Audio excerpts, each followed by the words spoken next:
Well, hello and good afternoon, SLAE family. So thrilled to be back on a fabulous Tuesday with you. And today we have a special guest who's going to talk about a very big current event that's going on. Also, I know you are overdue for the winners of our drawing, and I will give you that if you stay till the end, so don't miss that. But I want to focus on today. We have a special guest tuned in with us today, Megan Williams, and she is tuning in from Pennsylvania. And she is a financial expert. She is actually about to relocate. We'll talk about that as well, and become the COO of Meritrust Wealth Management. So she knows her stuff for sure. And I'm really thrilled to have her here today, because today we are going to talk about this whole student loan forgiveness. But first and foremost, Megan, I'd love to welcome you here. Thank you so much for taking the time to be here today. Thank you so much, Leanne. I'm really excited to be here and to have this conversation. I'm thrilled you're here. And just so you know, she is a woman who covers it all. Not only is she having all that success in her career, but you're a mom of two. I am 2 boys. And she's a rugby queen. Tell them a little bit about that. I like the fun facts, though.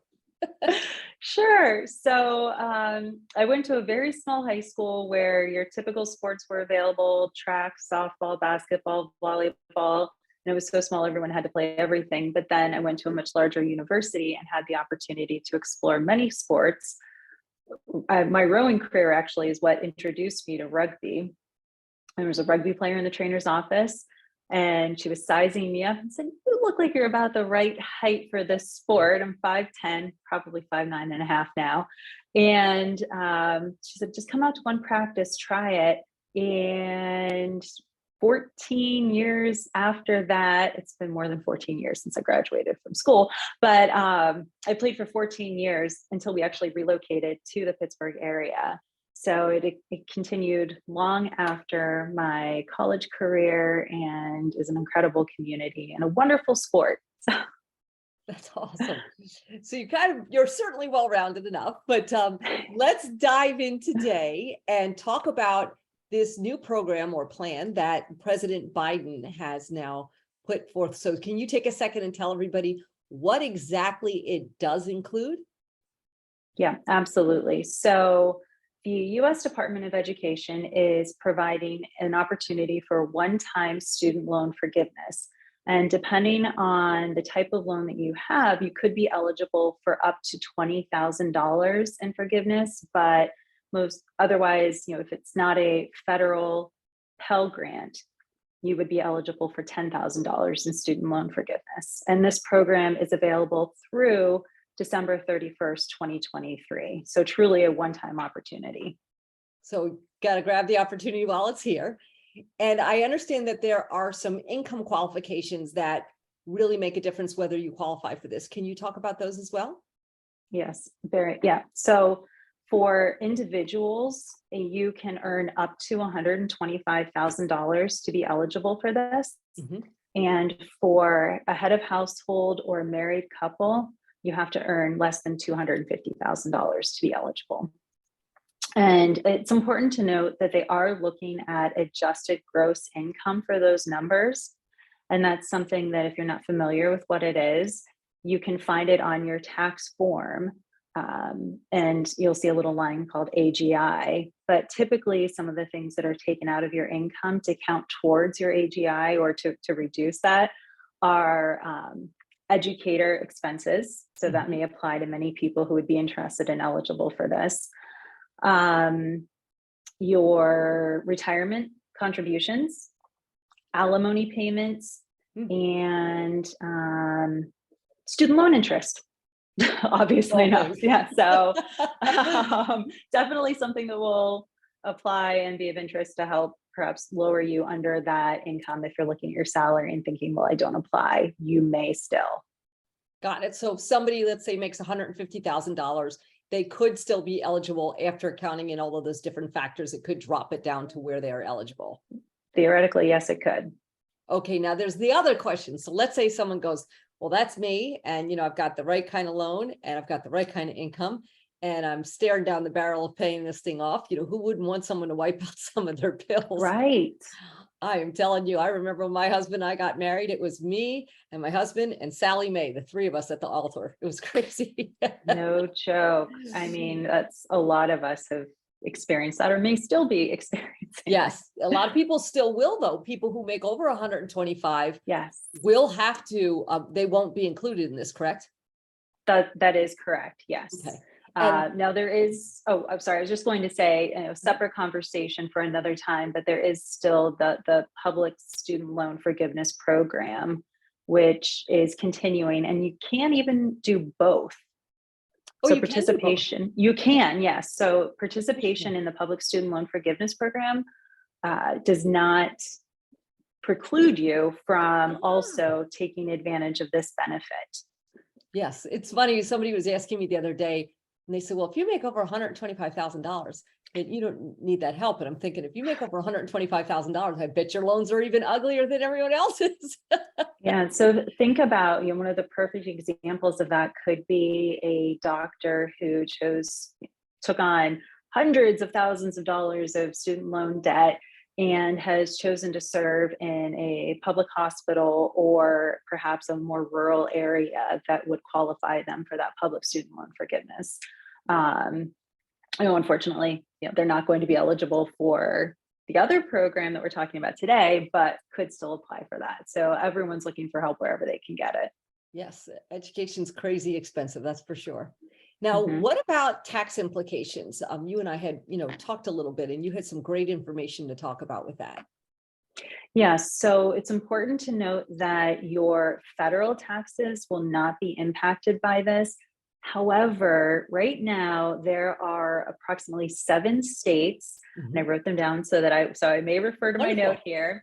So if you are in any of these states, Arkansas, Indiana, Minnesota, Mississippi, North Carolina, Wisconsin, and possibly even California, it's in consideration, but unlikely given the political leanings of California. However, the part of the reason behind that isn't just political party. It is very much how quickly can certain states change the laws that align their taxes with the taxation of the federal government.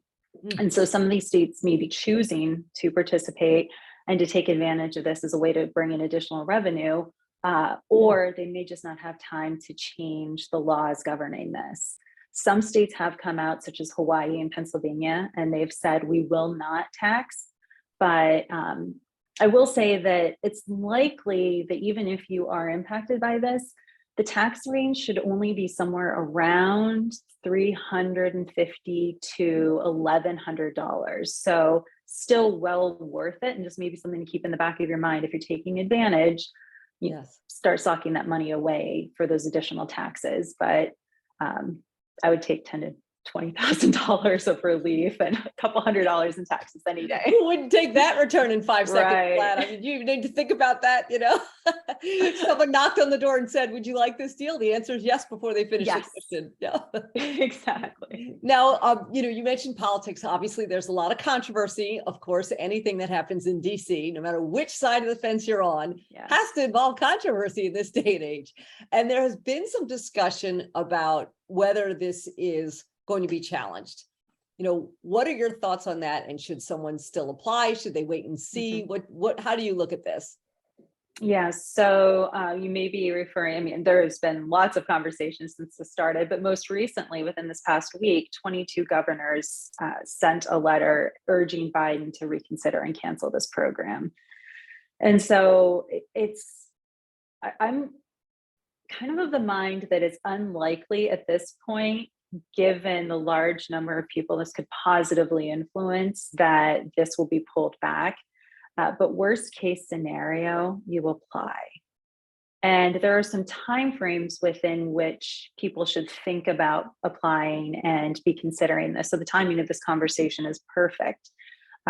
So we're expecting to see the applications to be available in early October. Okay. So we're mid-September right now. I would start watching the news, and within the next couple of weeks, applications should be available. There is a number out there saying that excuse me, 8 million people, I believe. They have the demographics, they have their income information, and they may automatically apply, and you should get notified. But I'm going to again reference my notes because there's a website. Go to studentaid.gov. Okay. If you don't have an account, create one. If it's been a while, or if, say, you're still holding on to loans from before 1994, they may not have your data in those records. So studentaid.gov, make sure you're registered and up to date on all of that. So regardless whether you would automatically apply or not, you've got your bases covered. That's where you'll go to apply. And if you do that, so mid-October, or excuse me, early October, we should see the applications available. I would recommend trying to get this done before mid-November. So keep November 15th in mind. It's rumored that it will take about 6 to 8 weeks to process this. And another deadline right now is December 31st, when the COVID era student loan payment deferrals end. So starting in January, if you've been able to take advantage of not having to pay student loans, those pick back up in January. And so getting this debt relief applied now and reducing your payments or eliminating them altogether before that deadline could be helpful to your financial planning situation. So it sounds like the faster you apply and the harder you pray, the better off you're. Yeah, but just definitely to be a component of that right now. Yeah, definitely. Just to be on the safe side, though, would you advise someone who's going through this just to mentally and financially budget that they should still make the payment in case something happens or gets challenged?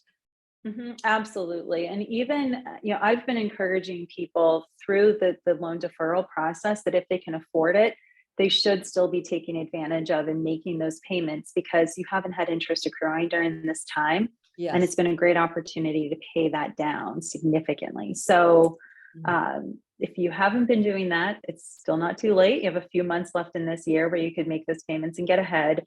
But just in case something happens and this program doesn't go through, or you think you had a Pell Grant and realize you didn't, so you're only going to get to the $10,000 plan, at worst case, you have an extra emergency fund, and that's never a bad thing. See, look, you're getting free financial advice. Here you have it. It's so funny right. Because I remember, years ago when my husband and I were looking at, if somebody knocked on the door and give me $100 off my thing, I would have been excited. I mean, it's just, oh my gosh. I know, but it's one time, right? That this is not an ongoing one time. thing, not changing the educational structure of our country or anything. No, not yet, at least. I'm hoping this is at least initiating a lot of conversations about the cost of education. Yes. And maybe influencing things in the future, but no significant changes yet. Yeah, I don't think there's enough prayer going on for that to happen anytime soon. No, but hey, I know you have a college student to be. I've got two. So yes. I'm doing all the finger crossing I can to say anything to keep it lower. Let's do it. We just piled up so much money because I wanted my son not to come out the way my husband and I did. And, it's just overwhelming when, you get a career, you're all excited, and then you realize the money goes in the door and out the door. And it's kind of the end of it. I always say it's being broke at a higher level. You make this much, but your loans are this much. So. So Megan, first of all, thank you for going through some of the details, but I also want to take a minute because this is an environment where we love to celebrate, successful, great, generous women like yourself. And you are making a big career change and you are leaving Pennsylvania and you're going to take this new position. So just, for fun, can you share with us when you're moving and what your new position will be and what you're looking forward to doing there? Absolutely. So I will be, as you introduced early on, taking on the role of Chief Operating Officer of Meritrust Wealth Management in Louisville, Kentucky. And I think that might be the best pronunciation I've had yet, because pretty good. There is definitely a way. So if anyone watching is from Louisville, please send me your criticisms and constructive feedback. I will be moving there in the second week in October. So perhaps around the timing of applications being available, and my family will follow soon after. As we also know, this is a unique time in the housing environment to be Yes, it is. relocating, finding a new home, things like that. So that's definitely getting in the way. But I am so excited. Um, Speaking of strong women, one of the things that drew me to this opportunity was one of the founders. Meritrust Wealth Management is part of a larger CPA firm called MCM, CPAs and Advisors. And Diane Medley is a woman founder of an accounting business, which is relatively unheard of, especially considering she did this 30-ish years ago. So the opportunity to get to work with and learn from her as she transitions to the next phase in her career, spending a lot of time on boards, that was really the most probably compelling selling point. And then working with a firm that does great things alongside CPAs. These are firms like this are few and far between, and the benefits that it can provide to clients, it's unbelievable. And it's so great to be a part of it. So I'm excited. So exciting. Congratulations. Yeah. Now, Thank you. for you and your role, so you're going to be going to this new area. You'll be servicing Kentucky, and I believe you said a couple other states too, right? Yeah. So Meritrust and MCM have offices in Ohio, Indiana, and Kentucky. Cover Lexington, Louisville. Oh boy, I can't remember where in Indiana. So forgive me. And then Cincinnati. But we can service clients from across the country. It's just if you happen to be there in person, I'd love to meet you for sure. Yeah, we have a great little set of viewers out there in Ohio for sure. That's without a doubt. So Awesome. before I let you go, tell me what you provide just in case someone's, looking or interested in services. What would you do for somebody who is out in that marketplace? Yes. So much of what we talked about today, this conversation based on what are the best ways to plan for and strategize around your financial goals. It's financial planning is at the heart of what Meritrust Wealth Management does, and helping clients achieve their goals, whatever they may be. And it can be at any stage in life, whether you're just starting out in your career or thinking about retirement, even in retirement. And given that relationship with the CPAs, I think this can be an especially attractive relationship for business owners. So if you own a business, a small business, closely held businesses, especially, a lot of people are starting to look at selling and succession planning, and the services between the wealth advisory firm and the CPA firm are too numerous to mention. But the more complex, the more exciting the challenges are to solve, and we really enjoy doing that. I nerd out a little bit on financial planning. Well, I'm very excited to have you here. And if any of you want to connect with her, if you're watching this on Facebook, she has joined the Facebook group. So just look for Megan Williams and you can send her a message. And Megan, actually, if you wouldn't mind, I'll have you just post hello in there so they can find you if they'd like to comment. And if you're watching it on YouTube, you can leave a comment or question below as well. And be sure to share this with anyone. That a lot of people really want some help on and guidance on this information. So if you know somebody who's trying to grapple with understanding all this, you can share the video with them as well. And then first of all, I want to thank you again. So appreciate it so much. My pleasure. Thank you. And I hope someone finds this helpful, and I hope everyone takes advantage. And we'll keep fingers crossed. Yes. And then I have two quick announcements before we go. We did have a drawing, and the winners of the drawing are Karen Carey and Dr. Yvette Casey Hunter. So congratulations to both of you. Actually, Dr. Hunter's out from Ohio. So there you have it. Maybe she's watching today. But congratulations to both of you. And I will get messages to you through the Facebook group to work out the details of your winnings. And then last but not least, if you don't know, this is National Self-Improvement Month. And next week, we are featuring a fantastic speaker who works for a very successful personal development and leadership organization. And she will be talking about being a person of influence and how to, in a positive way, use your influence to persuade and make a difference in other people's lives.